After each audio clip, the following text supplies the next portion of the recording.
En matière de supervision informatique, on a le choix entre de multiples solutions, ce qui est vraiment super. Et en particulier, on a le choix entre des solutions open source ou avec un modèle payant. Parfois, le même éditeur vous laisse le choix entre open source et modèle payant. C'est le cas de Centrion. Il existe plein de critères d'évaluation pour choisir la bonne solution, dont le prix, combien coûte la solution. Et c'est là que c'est un peu tricky, parce que dans le cas d'une solution payante, on va regarder le prix annuel de la souscription, disons 5 000 €, et pour la solution open source équivalente, sur la même ligne, on va mettre 0.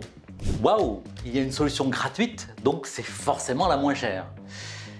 Pas exactement. C'est là qu'intervient le coût total de possession de la solution, le TCO. Il y a le coût de la licence, mais il y a aussi le coût de l'hébergement, de l'intégration, de la maintenance, etc. Prenons la maintenance pour commencer.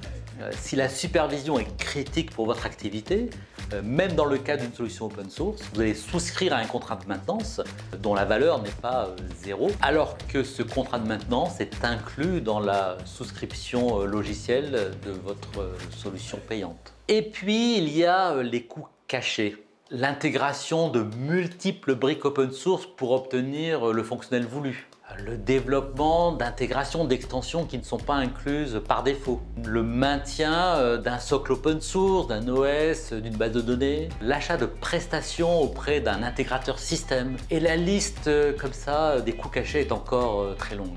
Bref, soyons clairs, l'open source a énormément de valeur. Mais parfois, le gratuit, c'est plus coûteux.